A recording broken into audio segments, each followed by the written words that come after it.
Hello everyone. सो आज का हमारा विषय है force and laws of motion, जो कि सीबीएसई की चैप्टर 2 फिजिक्स में आता है। और इसके बारे में इन डिटेल्स हम लोग आज जानेंगे और बहुत ही इंटरेस्टिंग तरीके से हम चीज़ों को समझेंगे, कंसेप्ट को समझेंगे। और चलिए आगे बढ़ते हैं इस चैप्टर की ओर। So force, what is force? Force is an effort that changes the state of an object at rest or at motion. It can change the object direction and velocity. तो फोर्स एक ऐसी effort है जिससे हम state of object, अगर वो rest में है तो उसे मोशन में, और अगर मोशन में है तो उसे स्टॉप करना, रेस्ट में लाना, ये फोर्स का काम होता है। सिर्फ यही नहीं बल्कि हम इस फोर्स से किसी चीज की शेप को चेंज कर सकते हैं, किसी की डायरेक्शन को चेंज कर सकते हैं, और उन सारी चीजों को चेंज कर सकते हैं जो कि एक बॉडी की स्टेट को चेंज करवाए। So that is called force. एक बहुत सिंपल सा एग्जांपल पिक्चर की ओर देखें। जो हम लोग जब भी कोई रेस्टोरेंट या किसी भी मॉल या कहीं पे जब जाते हैं तो एक गेट पे एक पुल और पुश की ऑप्शन दी रहती है। पुल का मतलब है खींचना और पुश का मतलब है ढकेलना। ये दोनों ही एग्जाम्पल है फोर्स की। जब भी हम किसी चीज को खींचते हैं तो भी हमें फोर्स की जरूरत होती है, और जब भी हम किसी चीज को ढकेलते हैं तो भी हमें फोर्स की जरूरत होती है। Now next come is the effect of forces. What are the effects? क्योंकि फोर्स की अगर मैं बात करूं तो जेन्युइन कोई डेफिनेशन प्रॉपर नहीं मिलेगी आपको बुक में। ज्यादातर बुक में कहा जाती है पुश और पुल को फोर्स कहा जाता है। तो हमने यहाँ पे एक डेफिनेशन बनाई है, जिस डेफिनेशन को आप लिख सकते हैं और इसमें बहुत अच्छे मार्क्स भी मिलते हैं बच्चों को। A force is an effort that change the state of an object at rest और एट मोशन। ठीक है। It can also change the object direction and velocity. Force can also change the shape of an object. So ये basically effects को ही मैंने एक जगह पे rearrange करके ये डेफिनेशन बनाई है। तो आप इसे बिल्कुल आंसर में लिख सकते हैं। Now the effect of force, जैसे मैंने बताया, force can move a stationary object. अगर कोई एक स्टेशनरी ऑब्जेक्ट है उसको मूव करवाने के लिए हमें फोर्स की जरूरत होती है। सिमिलरली अगर कोई मूविंग ऑब्जेक्ट है उसको स्टॉप करने के लिए हमें फोर्स की जरूरत होती है। अगर कोई मूविंग ऑब्जेक्ट है और उसकी मुझे डायरेक्शन को चेंज करनी हो तो भी हम फोर्स की अप्लाई करते हैं। और अगर हमें स्पीड की चेंज करनी हो तो भी हम फोर्स को अप्लाई करते हैं। अगर मुझे किसी चीज की शेप को बदलनी हो तो भी हम फोर्स को ही अप्लाई करते हैं। जैसे कि आप देख पा रहे हैं यहाँ पे रोनाल्डो रेडी हो रहा है फ्री किक की बॉल को किक करने के लिए। और ये एक स्टेशनरी बॉल है जो कि आफ्टर द किक ये मूविंग होगी। So this is an example also force. इसके अलावा फिर से रोनाल्डो की ही फोटो आई है, और इसमें क्या कर रहे हैं कि एक मूविंग बॉल को वो कोशिश कर रहे हैं उसको स्टॉप करवाने की। तो this is also a kind of a force. ये तो आप सबको ही जानते हैं। ये जो 2011 की लास्ट बॉल की सिक्सर की इमेज है, जो हमारे कैप्टन ने सिक्सर मारी थी, और ये विनिंग सिक्स कहा जाता है। तो जनरली बॉल जो आती है वो सीधी डायरेक्शन में आती है, और इन्होंने जिस तरह से इस बॉल को मारा तो उसने उसकी जो स्पीड थी उस स्पीड को कहीं ना कहीं मास्टर ब्लास्टर या हेलीकॉप्टर शॉट या जिस तरीके से उन्होंने सिक्सर दी थी, और उन्होंने अपनी जो अ, इनकी जो स्ट्रेंथ थी उन पूरी स्ट्रेंथ उन्होंने लगाकर उन स्पीड को बढ़ाई थी। तो that is also a kind of force has been given by the captain. ये बेसिकली शेवाग की पुल शॉट को दिखा रहा है। और ये देखिए जो सीधी बॉल है इनको वो पुल कर रहे हैं, और इस तरीके से वो बॉल की डायरेक्शन को चेंज कर रहे हैं in order to give a shot. तो ये भी एक तरीके का चेंज ऑफ डायरेक्शन फोर्स को कहते हैं। ये एक कैन है जो जब हम लोग उसे खाली कैन को क्रश करते हैं तो उसकी शेप में बदलाव आती है, और वो भी एक तरीके का फोर्स होता है। तो these are the effect of the force. Now going into the details. Force की दो क्लासिफिकेशन होती है। एक होती है बैलेंस्ड फोर्स और दूसरा होता है unbalanced force. Now balanced force is when the resultant of all the forces acting on a body is when zero, तब उन्हें हम बैलेंस फोर्स कहते हैं। जैसे इस तिजोरी को देखें, इसमें जो तिजोरी की जो वेट है ये नीचे की तरफ एक्टिंग हो रही है, जो कि ग्रेविटेशन के लिए, और हम लोग ग्रेविटेशन के बारे में और डिटेल्स में आगे पढ़ेंगे। तो फोर्स ऑफ ग्रेविटी जो है वो वेट पे डिपेंड करती है और वो नीचे की तरफ है। अब ये अगर ऊपर की तरफ मतलब एंटी ग्रेविटी नहीं जा रही है तो इसका मतलब क्या है कि ऊपर की तरफ कोई एक फोर्स है जो कि इसको नलीफाई कर रहा है। अगर इसमें नीचे की तरफ 100 न्यूटन की वेट है तो ऊपर की तरफ 100 या 100 से ज्यादा कोई वेट होगी, तभी ये एक जगह पे खड़ी हुई है। अब अगर हम इसे पुश करें और ये मूव ना करे तो इसका मतलब है कि इस तरफ की जो फोर्स है और ग्राउंड की जो फ्रिक्शन है ये दोनों को नलिफाई कर रही है। तो जब भी हम इस तरीके से फोर्स को देते हैं और वो बॉडी आगे नहीं बढ़ रही है तो इसका मतलब है कि the force of the friction, the ground friction जो है उसके कारण ये आगे नहीं बढ़ पा रही है।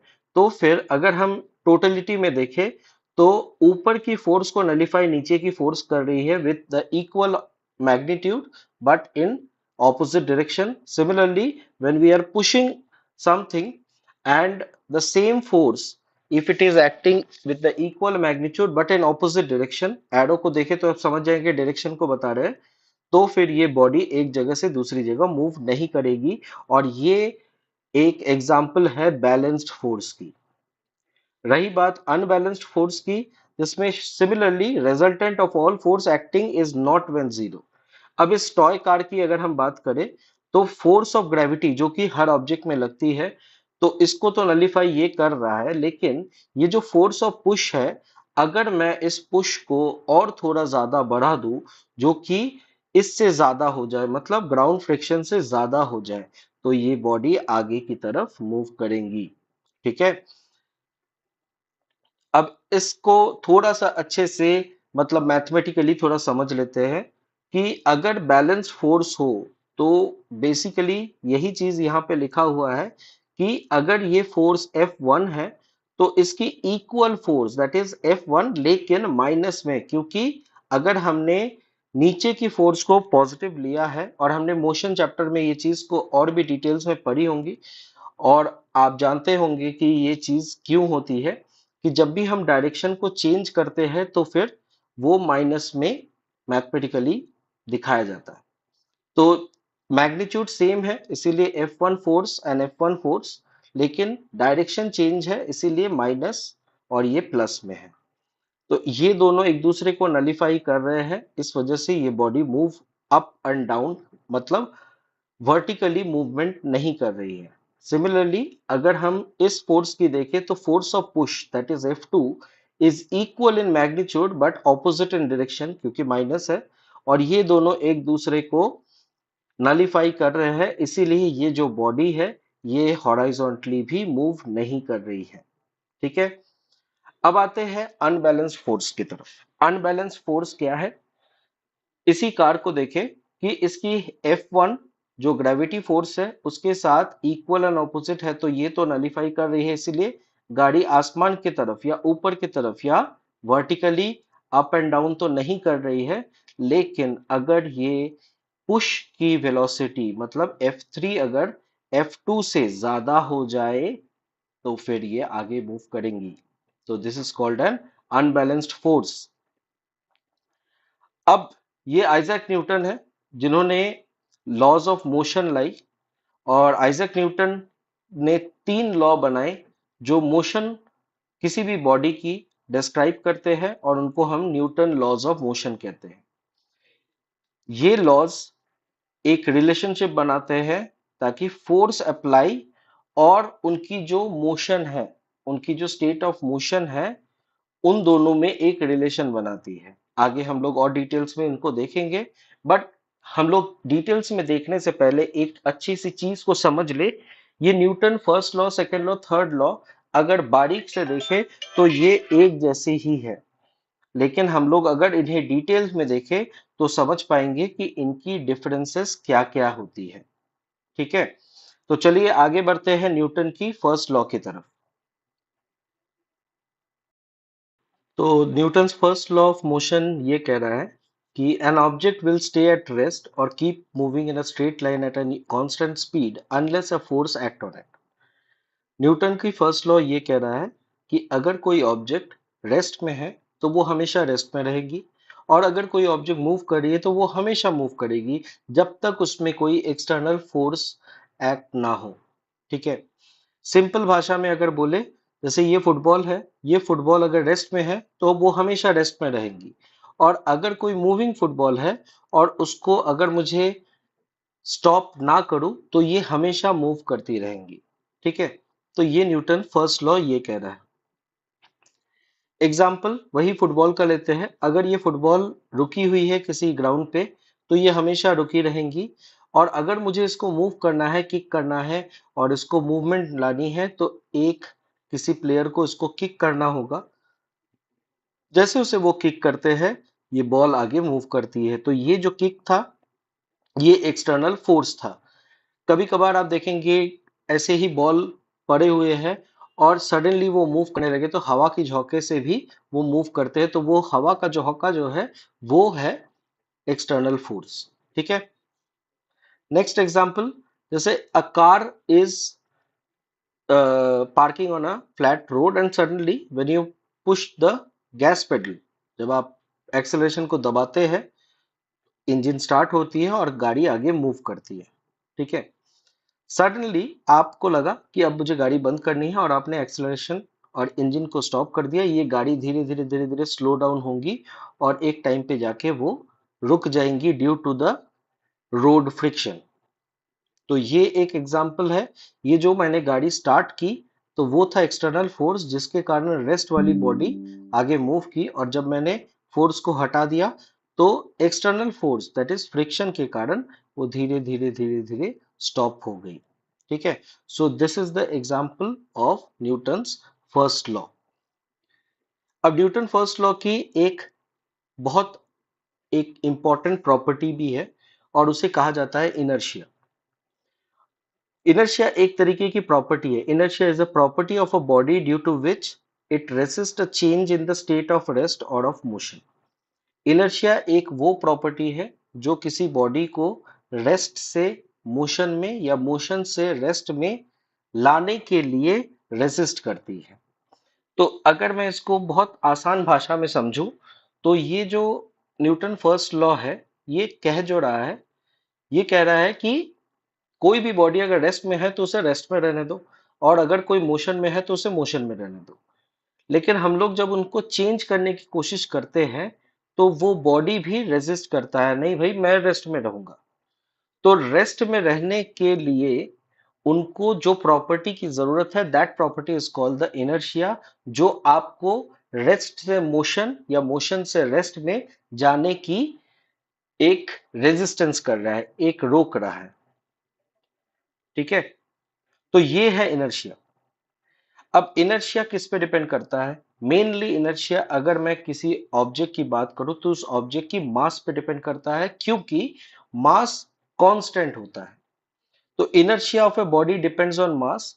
अगर किसी बॉडी की मास ज्यादा है तो इनर्शिया भी ज्यादा है, अगर किसी बॉडी की मास कम है तो इनर्शिया भी कम है। एग्जाम्पल देखते हैं। जैसे टॉय कार जो होते हैं, छोटे खिलौने वाले जो गाड़ियां होती है वो हल्की सी होती है और इनको हम बहुत आसानी से मूव करवा सकते हैं। लेकिन वही अगर हम किसी रियल कार की बात करें तो पसीने छूट जाते हैं उस गाड़ी को आगे ले जाने, क्योंकि वो बहुत हेवी होता है। तो ये इनर्शिया है। इनर्शिया अगर किसी चीज की ज्यादा है तो हमें फोर्स भी ज्यादा देनी होगी उनकी चेंज ऑफ स्टेट को करने के लिए। और बेसिकली इनर्शिया रेजिस्टेंस जो करता है वो डिपेंड करता है इसकी मास के ऊपर। ठीक है। Next is momentum. Basic definition of momentum is the product of mass and velocity. ठीक है। सो मैथमेटिकली अगर हम देखें तो मास इनटू वेलोसिटी को हम मोमेंटम कहते हैं। तो कोई भी ऑब्जेक्ट अगर वो मूविंग है तो इसका मतलब है कि उसकी वेलोसिटी है, और वेलोसिटी अगर है तो मोमेंटम होंगी ही। कोई ऐसा दुनिया में ऑब्जेक्ट नहीं है जिनकी मास होती नहीं है, लेकिन ऐसे बहुत सारे ऑब्जेक्ट है जिनकी वेलोसिटी नहीं होती। रेस्ट वाली ऑब्जेक्ट, जो ऑब्जेक्ट रेस्ट पे है उसकी वेलोसिटी है नहीं, तो अगर कोई बॉडी रेस्ट में है तो उसकी कोई मोमेंटम होंगी नहीं। लेकिन अगर कोई बॉडी मूविंग है with any number of times of velocity अगर है तो वो मोमेंटम रीच करेंगी। अब मोमेंटम किसकी ज्यादा किसकी कम है वो समझने के लिए हमें मास की जरूरत होती है। एग्जाम्पल लेते हैं, जैसे क्रिकेट बॉल को जब हम कैच करते हैं, क्रिकेट बॉल की वेट बहुत ज्यादा होती है, तो जो पेन हमें हाथ में कैच करने के टाइम लगता है उतना पेन हमें टेनिस बॉल को कैच करने में नहीं लगेगा। तो ये एक डिफरेंसेस है दो मोमेंटम की अलग अलग।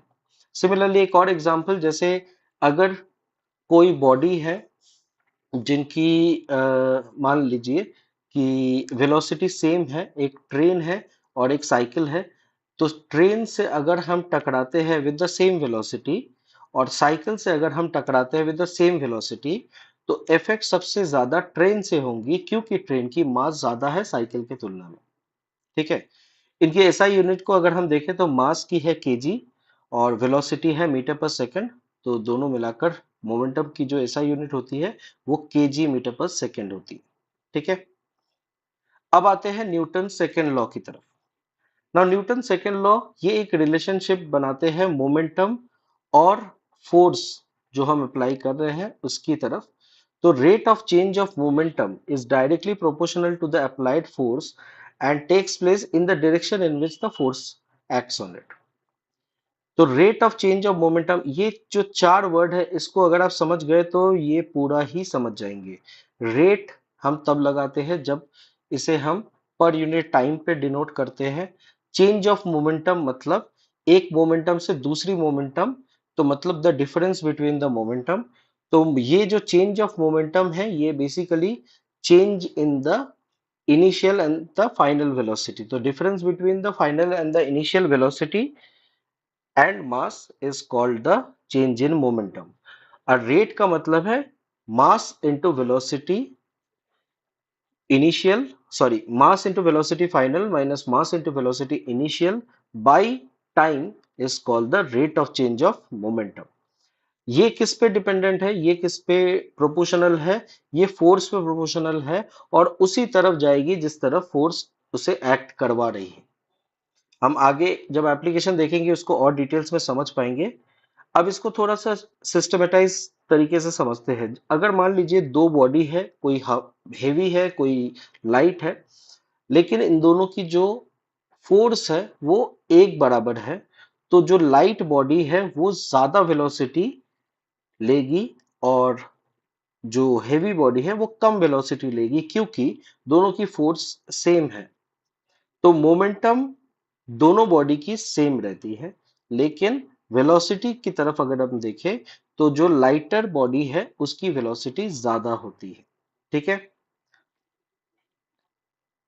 एग्जाम्पल की तरफ देखते हैं, उसके पहले एक इसका भी एक सिंपल सा प्रॉपर्टी समझ ले जिसको हम इम्पल्स कहते हैं।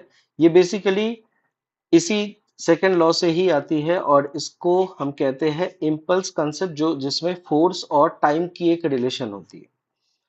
Impulse is the change in momentum of an object when a force is applied over a period of time. Impulse is the change in momentum of an object when force is applied over a period of time. जो change in momentum होती है जिसमें हम force को लगाते हैं कितने time तक, इस पे डिपेंड करती है कि उसकी इफेक्ट कैसी होंगी। Impulse is what happens when you apply a force to an object for a certain amount of time. Impulse उस चीज को कहते हैं जब हम किसी चीज में फोर्स को अप्लाई करते हैं और जितनी टाइम के लिए वो अप्लाई करते हैं उस पर डिपेंड करती है कि इम्पल्स कैसा होगा। It tells how the object momentum has change because that force. तो इम्पल्स की डेफिनेशन या मैथमेटिकली अगर हम देखें तो इसे कहते हैं फोर्स इनटू टाइम।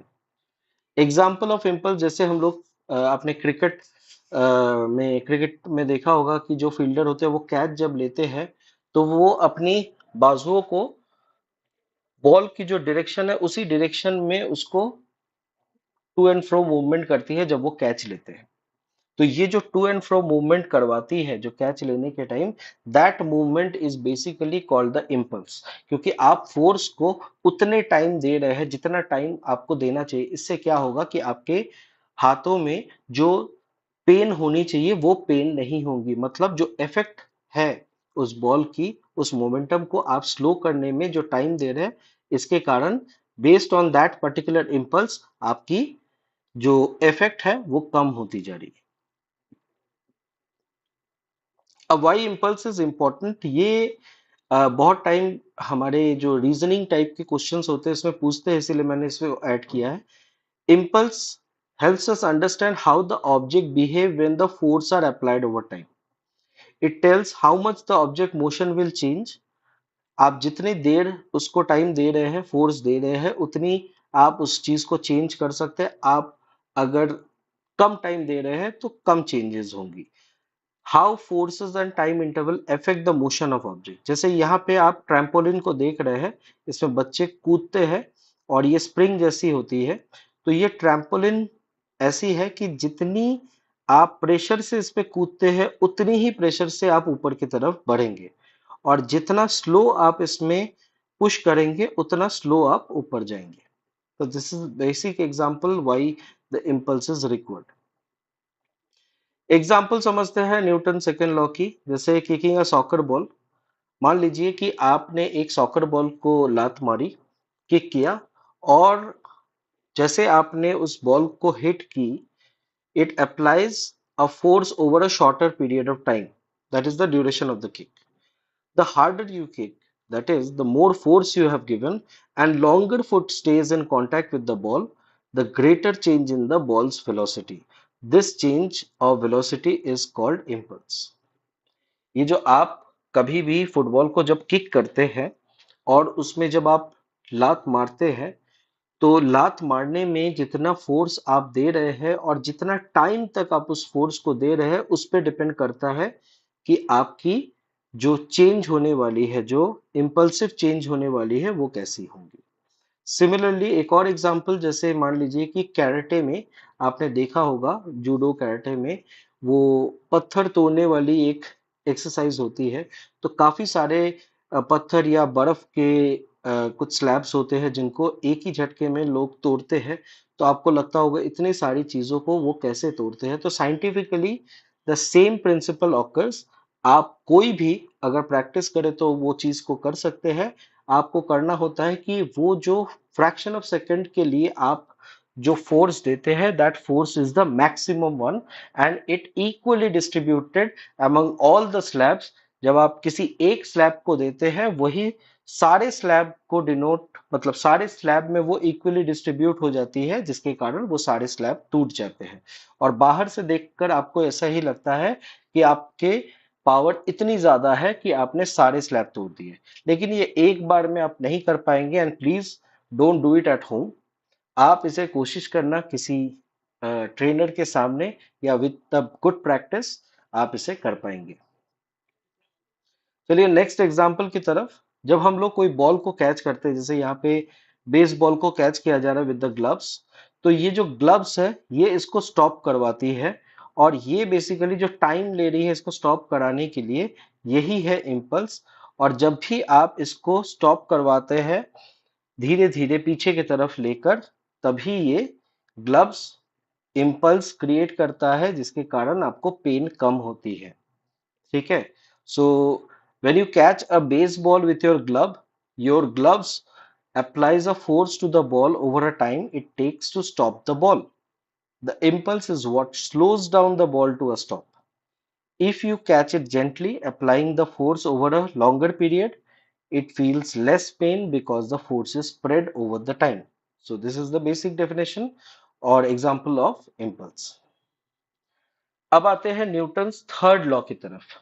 अब जेन्युइन सी बात है, न्यूटन के फर्स्ट दो लॉ अगर आप भूल भी जा सकते हैं, या फिर नॉन साइंटिफिक बैकग्राउंड से अगर कोई है, न्यूटन थर्ड लॉ को हर कोई याद रहता है। Every action have an equal and opposite reaction. तो ये बेसिकली एग्जाम्पल है, जब आप इसे किसी भी बॉडी को आप स्टैटिक देख रहे हैं, आप इस तरफ खींच रहे हैं और वो बॉडी इस तरफ जा रही है। जैसे ये डॉग जो है ये एक तरफ बढ़ना चाहती है, और इसकी जो ओनर है इसको एक तरफ खींच रहे हैं।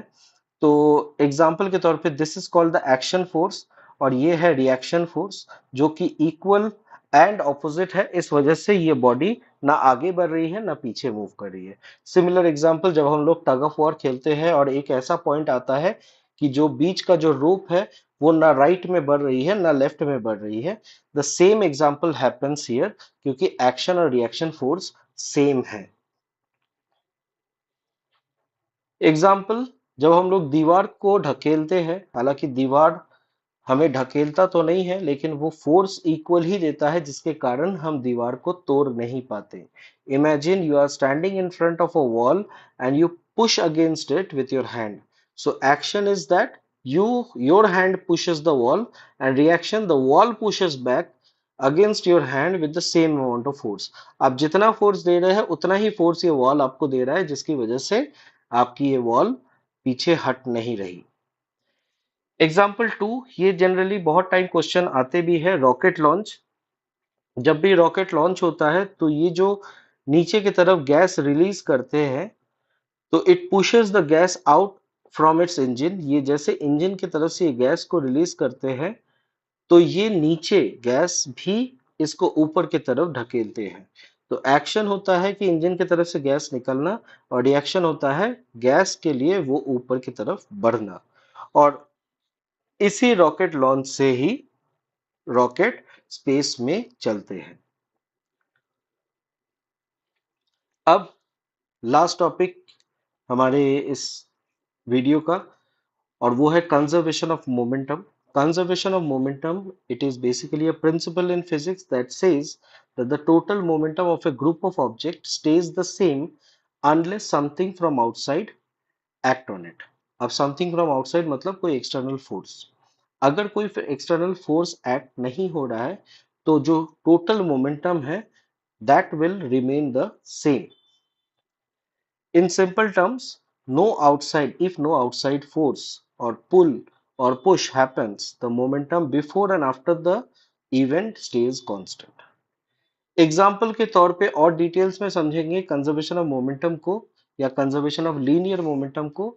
मान लीजिए दो कार की बात है, दो कार एक दूसरे से टकराते हैं और उसके बाद उनकी इफेक्ट क्या होती है और टकराने से पहले उनकी इफेक्ट क्या होती है, ये कहा जाता है प्रिंसिपल ऑफ लीनियर मोमेंटम या कंजर्वेशन की बात से, कि अगर कोई ऑब्जेक्ट मूव कर रही है एक मोमेंटम से, तो टकराने के बाद भी उनकी मोमेंटम टोटल में कोई चेंज नहीं होती है। ठीक है।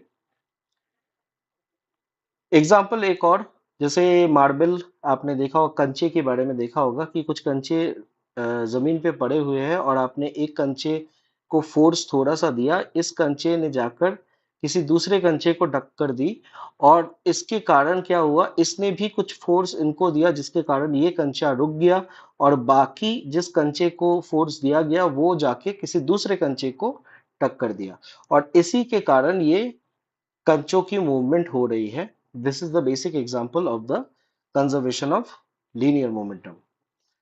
तो लीनियर मोमेंटम का ये प्लेइंग ऑफ मार्बल से आप एग्जांपल समझ सकते हैं कि imagine you are playing with marbles on a smooth floor, you roll one marble and it hits another marble. आपने एक मार्बल रोल किया और उसने किसी और को हिट किया।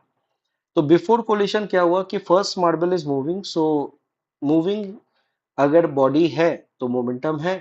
सेकेंड मार्बल स्टिल, तो उसका कोई मोमेंटम नहीं था। ड्यूरिंग कोलिशन क्या हुआ, फर्स्ट मार्बल ने सेकेंड मार्बल को हिट किया, और सेकेंड मार्बल को हिट करते स्लो डाउन हो गए, क्योंकि उनको भी एक फोर्स मिला और उस फोर्स के कारण वो स्लो डाउन हो गए। लेकिन सेकेंड मार्बल जो मोमेंटम में नहीं था, वो मोमेंटम एक्योर किया फर्स्ट मार्बल से और वो मूव करने लगे। After collision, the total momentum of both the marble is same. That is, the total momentum before they collided and total momentum after they collided becomes same.